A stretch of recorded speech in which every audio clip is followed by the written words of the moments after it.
Merhabalar, hoş geldiniz arkadaşlar. Bu videoda bu gördüğünüz şalın yapımını anlatacağım. Panço şal şeklinde çok güzel, kullanışlı bir şal oldu.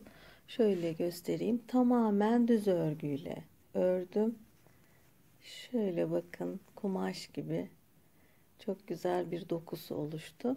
Ördükten sonra buharlı ütüyle üzerine ütü bezi koyarak ütüyü çok bastırmadan güzelce ütüledim. Böyle kumaş gibi oldu arkadaşlar. Şöyle bakın. Üzerine de çiçeklerle süsledim. Bu şekilde arkasına da bakalım. Evet, arkası da böyle dikişsiz olarak örülüyor. Bu şekilde bakın, tiril tiril çok güzel. Evet arkadaşlar, bu şal böyle ceketler üzerine, özellikle kotlarla çok güzel uyum sağlayacak şekilde panço tarzı bir model oldu. Şöyle. Evet.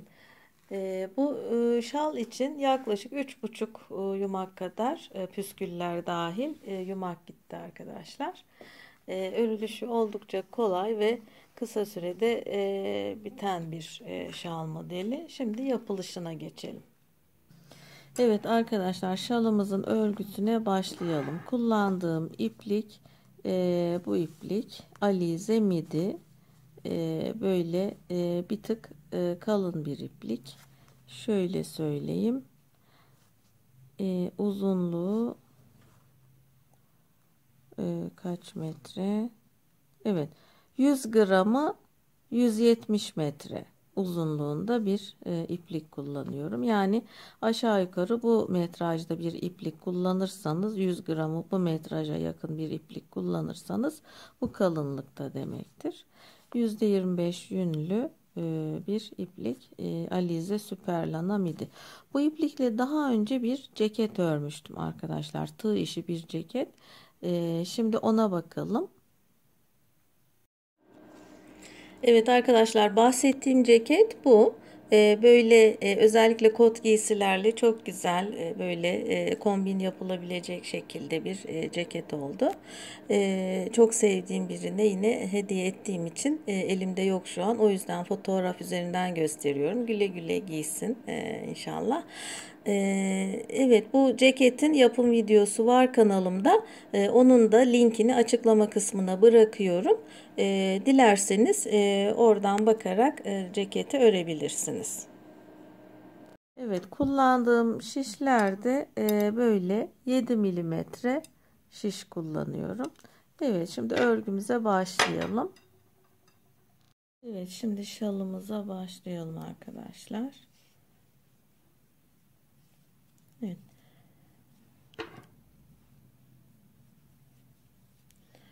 ...60 ilmek atarak başlıyorum. 2 3 4 5 6. Evet, 60 ilmek atalım. Evet, 60 ilmek şişimize aldık.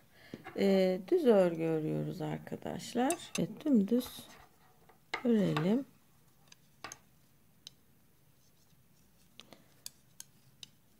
Evet, devam edelim sıra sonuna kadar.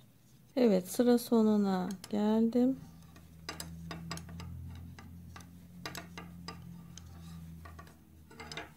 Evet, şimdi düz örgüde bir ters bir düz örüyoruz biliyorsunuz.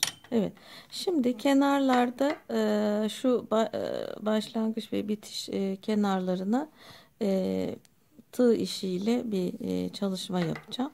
O yüzden daha hoş görünmesi için şöyle yapıyorum. Şimdi başlarken ilk ilmeği hep boşaltacağım. Sonra ipimi çeviriyorum. İkinci ilmeği ters örüyorum. Sonra çeviriyorum. Diğer ilmekleri dümdüz örüyorum. Bitirirken de, yani sondan bir önceki ilmek hep ters olacak. Yani burası düzken o ilmeği ters öreceğiz. Burası tersken de o ilmeği düz öreceğiz. Öyle yapacağız. Ama siz öyle bir şey yapmak mecburiyetinde değilsiniz tabii ki. Tamamen dümdüz örüp gidebilirsiniz. Kenarlarda daha bir hoş duruyor tığlanınca. Onun için böyle yapıyorum ben. Dümdüz örebilirsiniz yani. Evet, sıra sonuna kadar gelelim. Evet, sıra sonuna geldim. 3 ilmek kaldı burada. Sondan bir önceki ilmeği çevirip ters örüyorum. Sonra diğer ilmeği düz örüyorum. Şöyle. Evet. Öbür sıraya geçelim. İlk ilmeği örmeden alıyoruz her seferinde. Örmeden alıyorum. Bakın burası düz örgü. O yüzden ipimi çeviriyorum. Düz örüyorum. Sonra ipimi çeviriyorum. Diğerleri ters örgü. Devam ediyoruz. Sıra sonuna gelelim. Evet, sıra sonuna geldim. Şimdi sondan bir önceki ilmek, bakın düz örgü. İpimi çeviriyorum. Bunu örüyorum. Sonra çeviriyorum. Tekrar bunu örüyorum. Evet. Örmeden alıyoruz. Şöyle. Sonra ipi çeviriyorum. Bakın bu ters örgü. Bunu ters örüyorum. Sonra çeviriyorum. Dümdüz örmeye devam ediyorum. Sıra sonunda yine aynı işlemi yapacağız. Evet, bu şekilde dümdüz örüyoruz istediğimiz uzunluğa gelene kadar. Ondan sonra arka yuvarlatma işlemine geçeceğiz. Evet, ilk yarıyı tamamladım arkadaşlar. Bu şal bittikten sonra buhar ütüsü yapacağım. Şu kenar kıvrılmaları düzelecek o zaman. Evet, şöyle. Şimdi eksiltmelere başlayacağız. Şuranın bir hemen ölçüsünü vereyim. Evet, buhar ütüsü yapınca bir miktarda hem enine hem boyuna genişleyecek. Onu da unutmayalım. Şöyle bakın. Yaklaşık 47-48 santim kadar ördüm ben. Siz dilediğiniz uzunlukta örebilirsiniz. Ama bu uzunluk yeterli. Hani bolero şal formunu koruması için hani çok da uzun yapmıyoruz. Genişliğini vereyim. Şöyle bir miktar genişleyecek ütüden sonra, dediğim gibi 41 santim. Genişliği de 41 santim oldu. Evet, şimdi eksiltmelere başlayalım. Evet, eksiltmelerimiz de çok basit. Şimdi şu kısım, örgünün bu kısmı böyle bel kısmına gelecek şalın. Şurası da yaka kısmına gelecek arkadaşlar. O yüzden buradan eksiltiyoruz.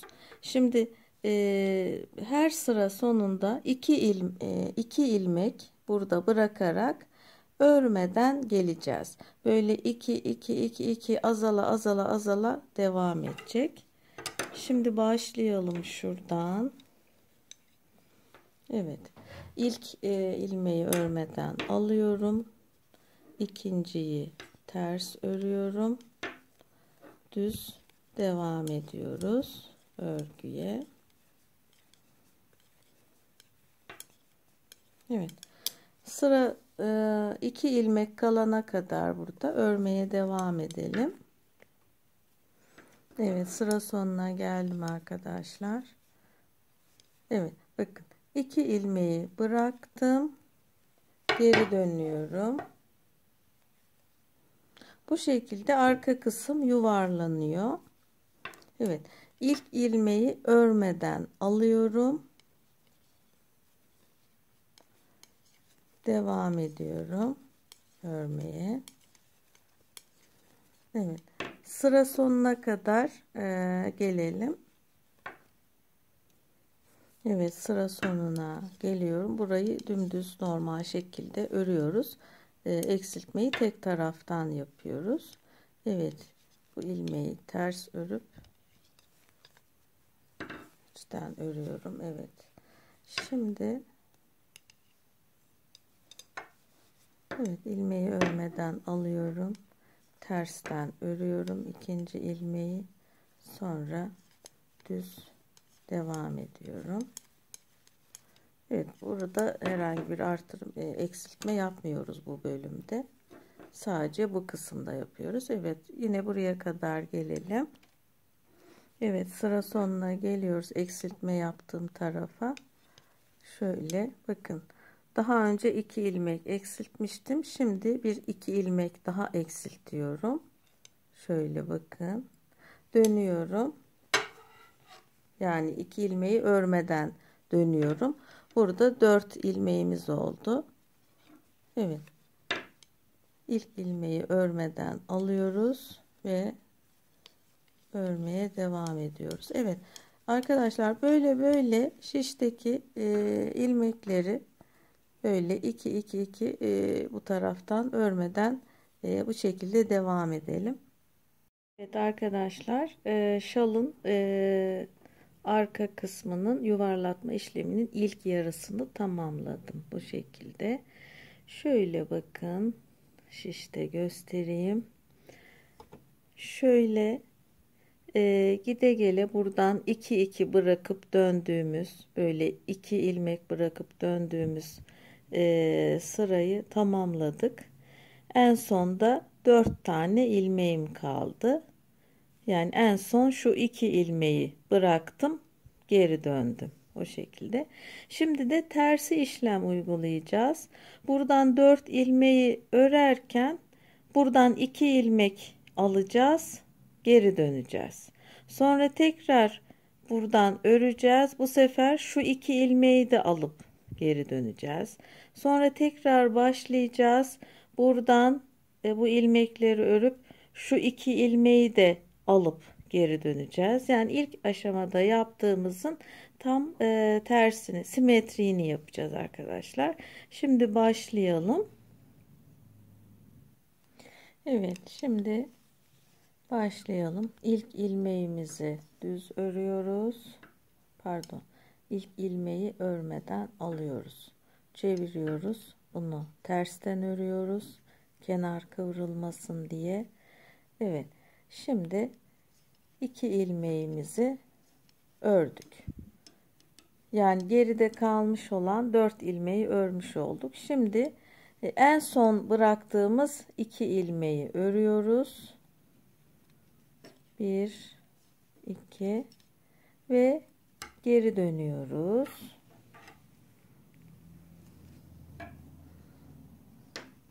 İlk ilmeği örmeden alıyoruz. Diğer ilmekleri örüyoruz.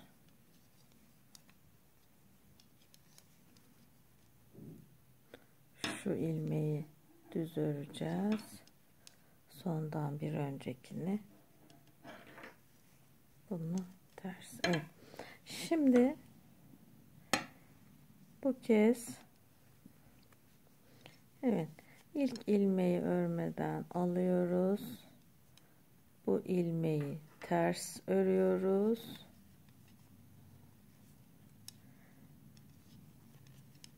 Düz örüyoruz. Evet. Şimdi bir önceki sırada bıraktığımız şu 2 ilmeği alıyoruz.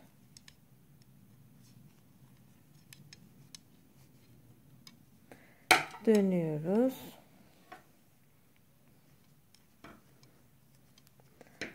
İlk ilmeği örmeden alıyoruz. Diğerlerini ters örüyoruz.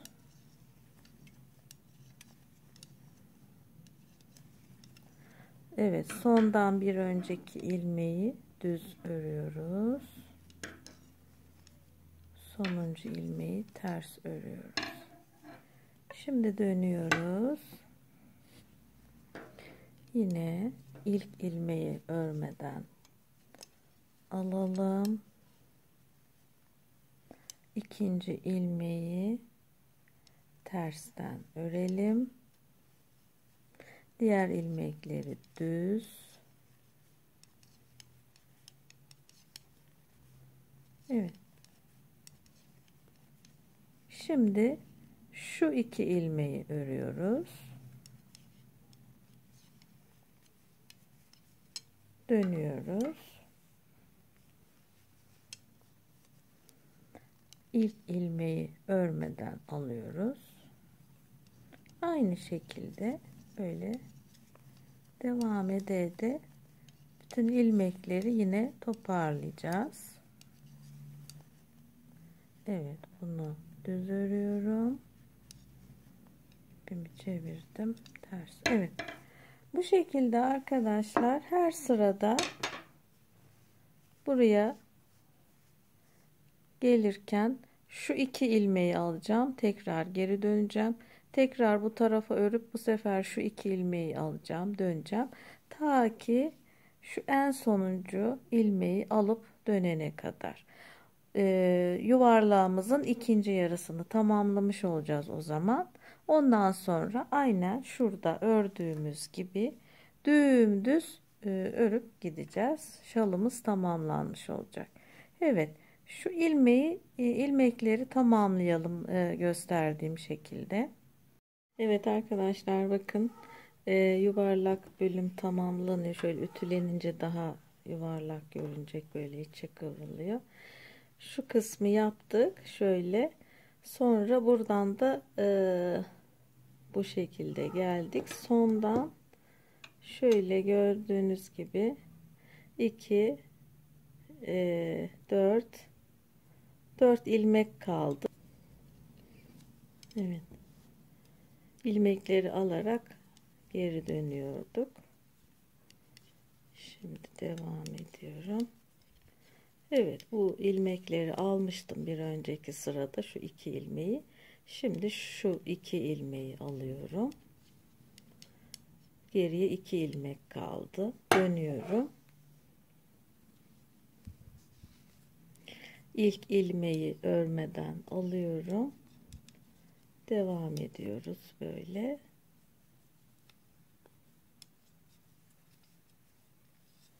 Evet. Sonra dönüp bu kez tamamını öreceğiz. Yani şu 2 ilmeği de öreceğiz. Artık yuvarlatma kısmı bitmiş oluyor. Aynen şu ilk yarıda yaptığımız gibi aynı uzunlukta dümdüz öreceğiz ve şalımızın şiş örgüsü bölümünü tamamlamış olacağız arkadaşlar. Evet, devam edelim. Evet arkadaşlar, şalın ütülenmiş hali böyle. Çok güzel tiril tiril bir dokusu oldu. Bütün kıvrılmalar gitti. Ben buharla ütülemek yerine ütü bezini üstüne sererek bayağı ütüledim.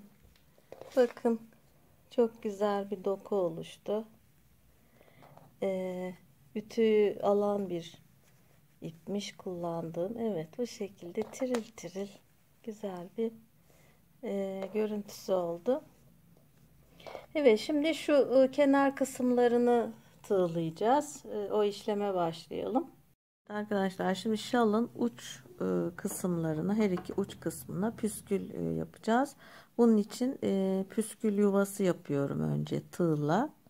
Evet, şöyle bakın, 6 numara 3,5 milimetre tığ kullanıyorum. Evet, kenarlarına da şöyle bir şey yaptım. Bunu da göstereceğim birazdan. Şimdi 1 2 3 4 zincir çekiyorum. Çakma sık iğne yapıyorum şöyle. Bir zincir çekip dolu 2 zincir, pardon, 2 zincir çekip doladım. Bir ilmek atlıyorum. İkinciye batıyorum. 1 2 zincir çekiyorum. Bir ilmek atlayıp diğerine çakma sık iğne, 2 zincir çekip dola, bir ilmek atla, diğerine bat, çakma sık iğne. Evet, bu şekilde yuvalarımızı yapalım. Bakın, buralara püskül takacağız. Sıra sonuna kadar gelelim. Evet, sıra sonuna geldim arkadaşlar. Püskül yuvasını yaptım. Şimdi bu tarafa dönüyoruz. buraya kenar süsü yapacağım. Şöyle 1 2 3 zincir çekip aynı deliğe üçlü trabzan yapıyorum. Yine aynı deliğe üçlü trabzan, bir ilmek atlıyorum, yanındaki ilmeğe direkt kıstırıyorum.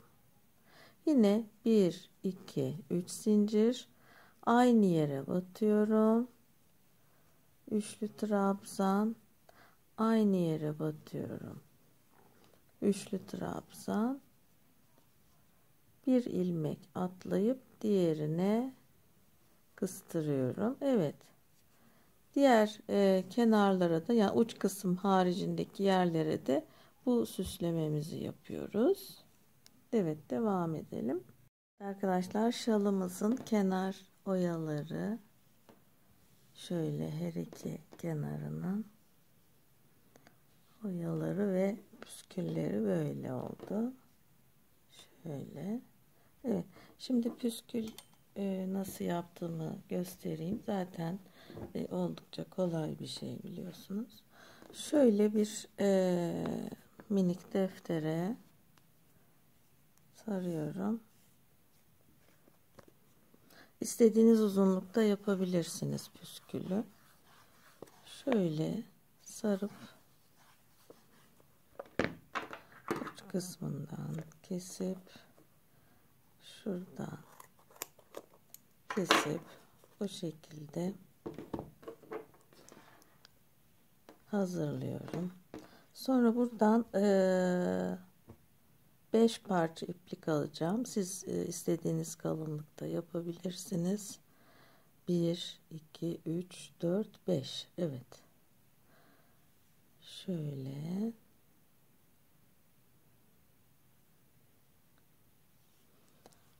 Evet, eşit hizaya getirelim.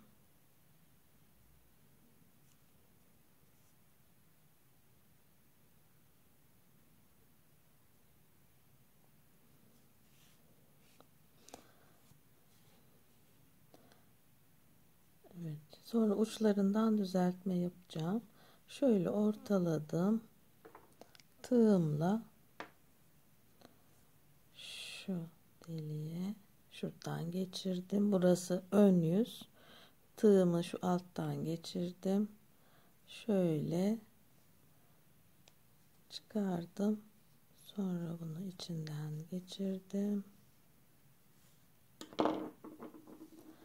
Sıkıca çektim. Şöyle. Evet, sırasıyla bütün bu deliklere sırayla birer tane yapacağız ve sonuçta bu şekilde püsküllerimiz olacak. Evet, devam edelim. Evet, püskülümüz böyle arkadaşlar. Şimdi bunu düzeltip uç kısımlarından keserek düzleştiriyorum şöyle.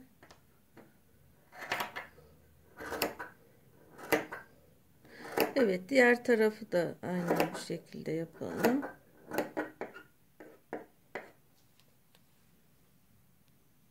Evet arkadaşlar, püsküllerimizi düzelttik. Şimdi süslemeye başlayacağım. Burada çeşitli böyle dantel parçalarında kullanarak değişik bir düzenleme yapacağım. Hepsini toplu iğne ile şala iğneledikten sonra tek tek ince iplikle dikeceğim. Evet, çiçekleri böyle motifleri iğneledim. Şu aralara dallar işleyeceğim. Şöyle bir bütünlük olacak. Şimdi şöyle bir dantel ipliğiyle sağlam olması için dikeceğim bunları tek tek kenarlarından. Şöyle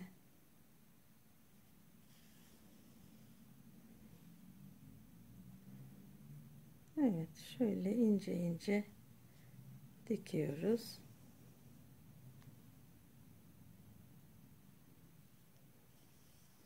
Evet, bu şekilde hepsini dikeceğiz. Evet, şalımız tamamlandı arkadaşlar. Şöyle bakın, şu kısımları işleyerek yaptım. Şu motifleri diktim. şöyle dantellerle süsleyerek şöyle bir çalışma yaptım öyle dantellerle. Evet. Dediğim gibi siz dilerseniz el nakışı işleyebilir ya da keçe çiçeklerle süsleyebilirsiniz. Evet, bu şekilde çok kullanışlı bir şal panço gibi bir şey oldu. Evet, böyle kotların, ceketlerin üzerine de böyle rahatça kullanılabilir. Evet, bu şekilde. Arkasına tekrar bakalım. Evet, arkası da bu şekilde. Evet, umarım faydalı bir video olmuştur. Diğer projelerimde görüşmek üzere. Şimdilik hoşça kalın.